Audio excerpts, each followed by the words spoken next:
Hello everyone and welcome to the video of group number 14. Together with the team we are going to talk about the company PostNL. First, let me introduce ourselves. Iris van Aar, Susan de Houw, Wiebke Hagenaar, Robin Schoenmakers, Carlien Stockman and myself Christina Stancheva. To start our video, I am going to give the word to my colleague Wiebke. Let's start with explaining something about investigative abilities and how we conducted research. We started by choosing PostNL as our company to investigate. We did this by discussing what company we thought was interesting, not chosen too much already, and which company was applicable to all subjects. After choosing PostNL as our company, we started with a creative design to visualize all different subjects we had to investigate and discuss. We did this by creating a mind map and by letting everyone add their thoughts and ideas to this mind map. After this visualization, we divided the subjects among our group by discussing what everyone wanted to do themselves and in what order for the video. Now the real research began. We mostly conducted desk research to find the needed information. Almost all information was found on the internet from articles and the PostNL site. We also contacted the company for some more information. Besides this desk research, we interviewed an employee from PostNL to ask questions we had left after our research. This interview is a form of qualitative research. Because we chose this employee specifically, this is a form of non-probability sampling, which means we cannot generalize our findings to the wider population, which are all employees of PostNL. This interview will be shown at the end of the video. Now I'm going to talk about the economic and statistical aspect.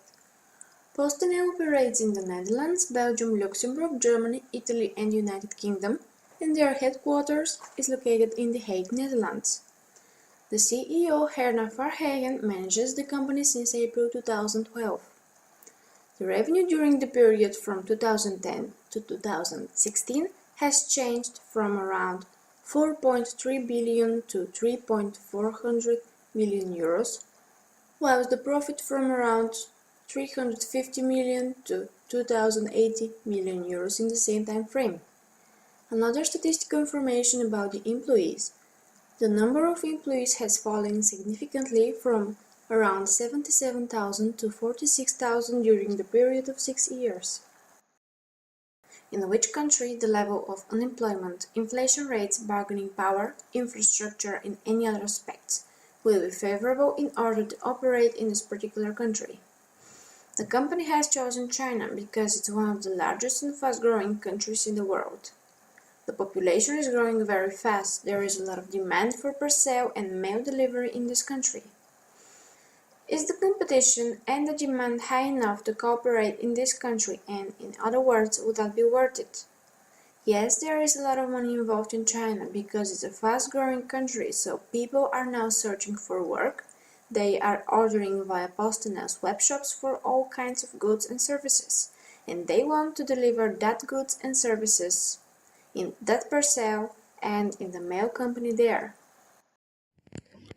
PostNL has 46,000 employees working for them in different branches of the company. They are one of the biggest employers of the Netherlands. PostNL has 4 values that their employees should aim for: customer focused, task-oriented, working together, and innovation and improvement. These values are precisely written down and explained to all employees, which is the characteristics of Weber system bureaucracy. Inside PostNL there is a low power distance, which means there is no inequality and a lower level of dependence needs. PostNL offers their employees access to PostNL Academy, where they can develop themselves and their skills, which eventually could lead to a higher position inside the company, so inequality is minimalized.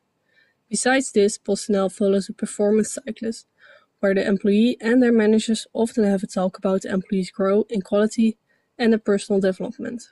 So employees can easily have access to their managers and talk with them. The PostNL managers use a situational leadership style, which is that per employee a different approach is used based on the employee. Since PostNL employs a large amount of different types of employees, a different type of leadership is admired.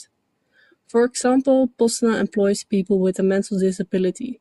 These people need a different approach during working hours than an employee without a mental disability. 65% of the total packages is sorted by these employees. The process of this is very standardized and they make use of machines. The employee that sorts a package have a short, easy work activities. They pick up a package and place it on the right line, which is done in a specific manner for a higher efficiency. This is a scientific approach of Taylorism since it separates acting from thinking. And every activity is at a specific place for a specific reason at the work floor. PostNL has a theory-wide view of people. They believe that people can be trusted and that their employees want to work and improve themselves. Therefore, they offer the employees the opportunity to grow in the company. They adjust the high-performance culture where they push the lowest level to improve themselves and try to achieve to work at a higher level. To achieve this, PostNL offers the PostNL Academy and they are open-minded to let their employees grow.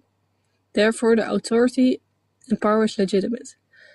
A manager is selected based on his skills and prestation. I will now speak about the sustainability of PostNL.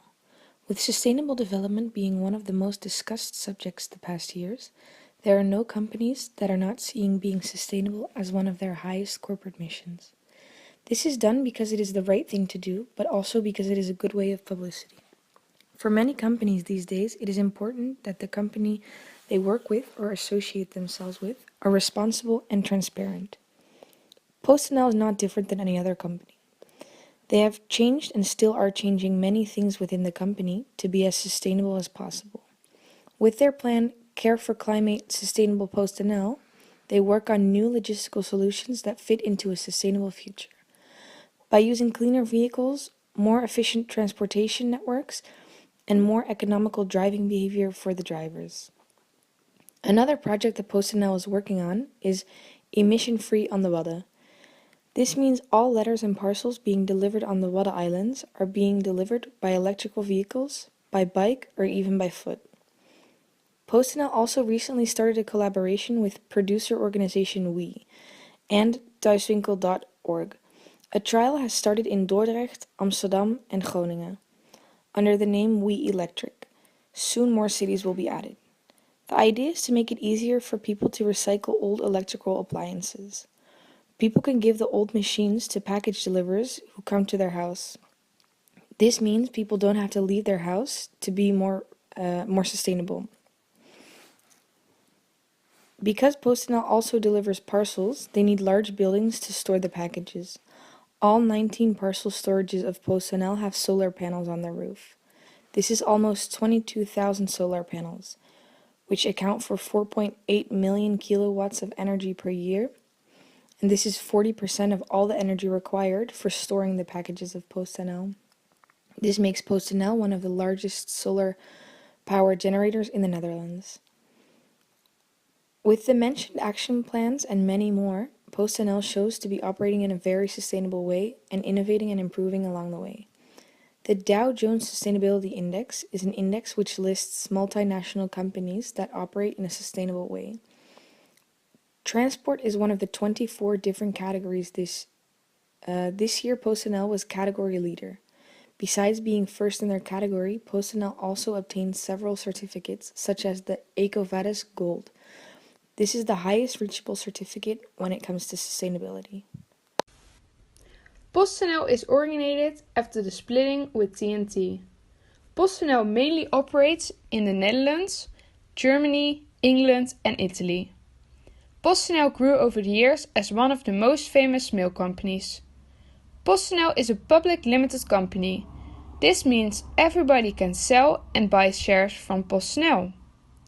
Opposite to the private limited company. The shares from a private limited company are registered by name. A lot of people start to invest in PostNL.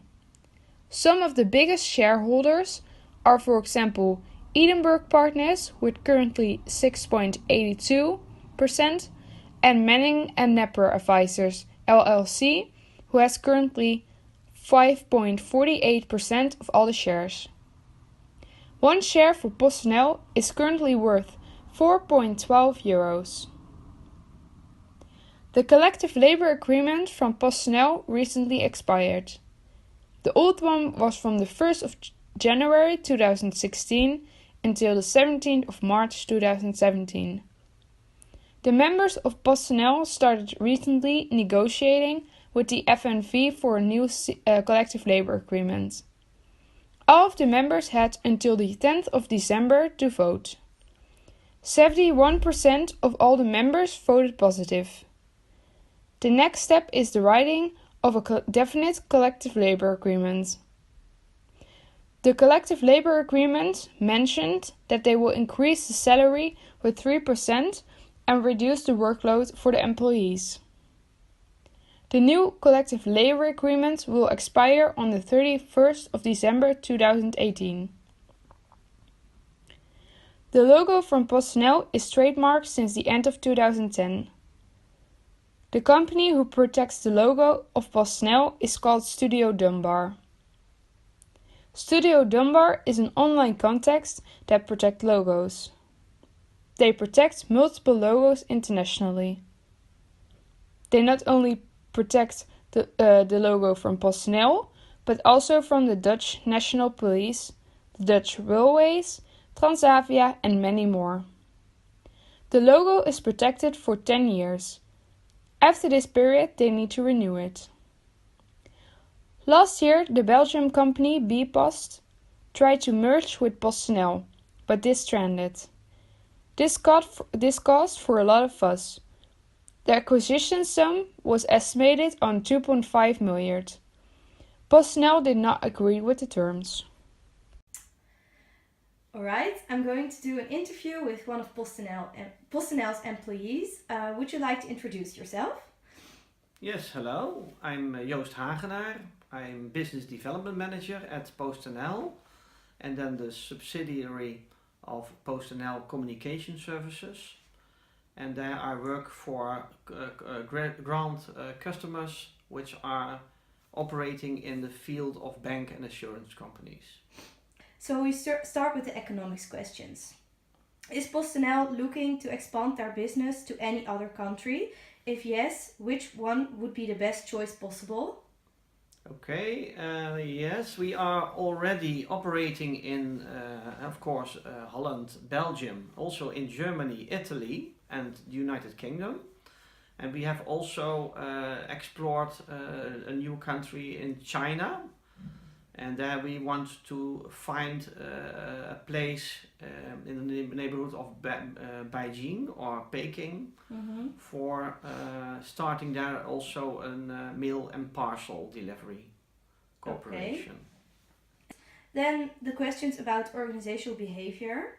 What do you think are the advantages of the standardized procedures within PostNL? Our company lives from standardization, and we are a company for how do you call it? Operational excellence. And operational excellence means that we find the most efficient solution how to get a parcel or a letter in mail from point A to point B or C or D. And that's what we live from. So when we have the most efficient network for both mail and for parcels, we can have a good job and we can produce enough revenue to have also a profit from it. All right.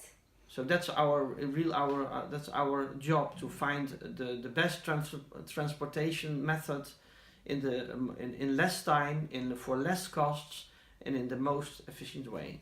Okay. Then some questions about ethics or sustainability. Are there existing trainings or courses within the company to raise sustainability awareness for employees?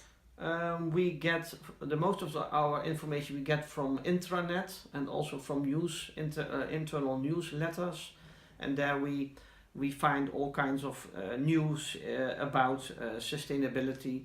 For example, we are building now the most efficient parcel factory or parcel. No, it's not factory. It's called a parcel logistics center, and there we will have a roof which has 15,000 square meters of sun. Solar panels. So yes, for solar panels. Questions about business law. Okay. And for the mailman at PostNL, we suppose they don't have a fixed place of work. So this means the time from home to your first and last delivery needs to count as working time. Is that correct? Yes, for the postman, it's he delivers mail, letters to consumers in his neighborhood. So then it's each minute is working time, because he starts from his own place and then gets there his post, his mail, and then he distributes the mail in the neighborhood. But for the parcel deliverers, they get paid by each parcel they deliver directly to the consumers, not in time. All right. Well, this was the end of our interview. Thank you very much for answering our questions. You're welcome. After the research has started, an interview was conducted. This interview was very helpful as a base for this video. The interview gave a lot of insight about PostNL on different subjects. Organizational behavior, business law, sustainability, ethics and economics were all covered. In this video, we have chosen to show only a small part of the interview we have conducted. Further information that was given during the interview is included in the video as well. PostNL is expanding. The amount of paperwork has decreased while the amount of packages sent has increased. This growing company is using situational leadership because it's such a big company. PostNL has to work with a lot of different people, which all need different kinds of leadership style. PostNL is working hard to be sustainable.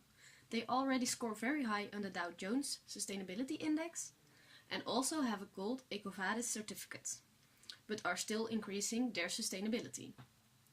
PostNL is a public limited company and has its logo trademarked by Studio Dunbar. They protect multiple logos internationally.